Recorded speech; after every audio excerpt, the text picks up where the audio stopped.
Thank you.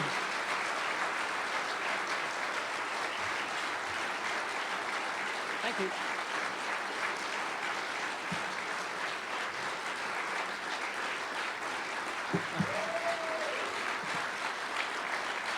Thank you. Thank you.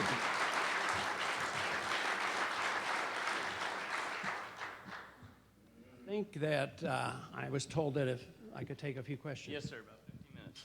Okay.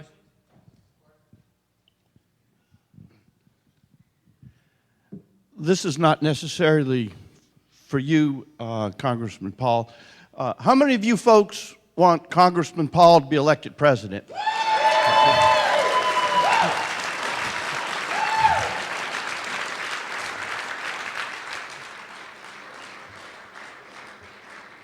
Thank you. A very quick suggestion, which I think might help Ron and this audience very, very quickly and very effectively.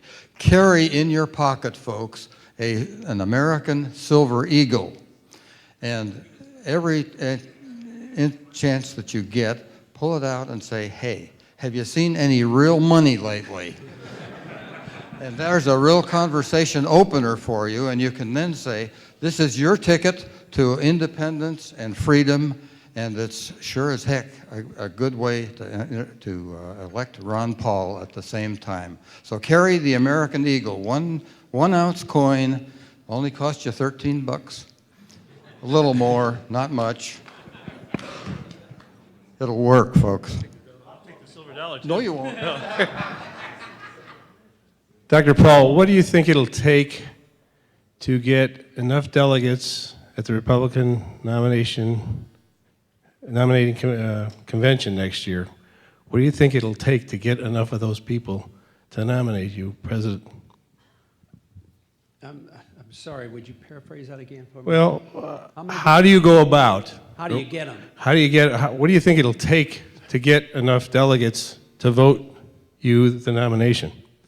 Well, you know, it's an ominous task, and we started off very slowly, targeting 5 states, figuring that if we just do well in 1 or 2, we can move on and upward. A couple things has happened. The campaign has sort of exploded. In some ways, it's out of our control, which is good in that there's so much spontaneity to it. But the other thing that has happened is they've moved all these primaries up to February 5th, which makes it very difficult for us with a couple million to compete with somebody that has 50, 70, or $100 million. And that's what's happening. We were strong on the grassroots, but it does take a lot of money. It's going to take a lot more of what we're doing. We're sort of on an exponential curve on the number of people that are calling in and sending money.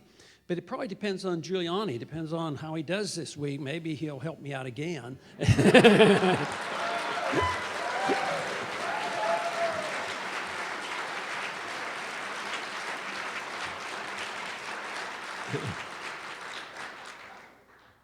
Dr. Paul, could you comment on the Secretary of Defense's recent comment on how Iraq is going to go along on the Korea model? On the Korea. Right. I mean, like, you know, he was 50 years. Right. Yes. You know, like he was saying in Congress, he was saying, well, you know, our new model is, you know, it's going to be like Korea. Yeah. It seems to me that that's really, you know, like a wide open shot for you. Could you sort of comment on that? Since I don't think a real Iraqi government exists and they're just puppets of ours, so I don't think it means anything.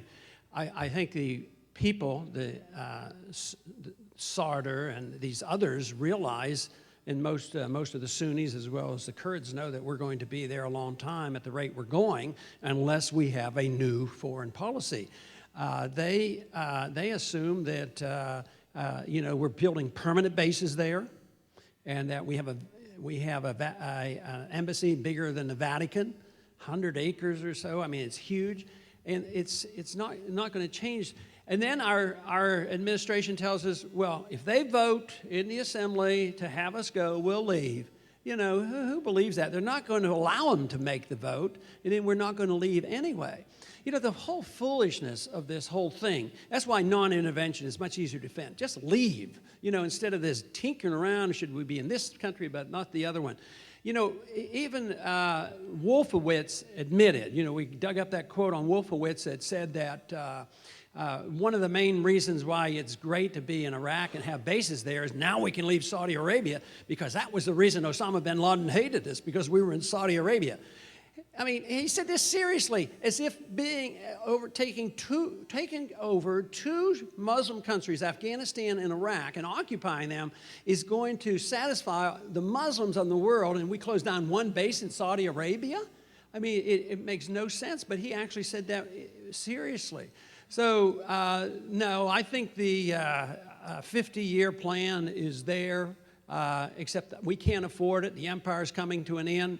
And we just may well get a different foreign policy one of these days.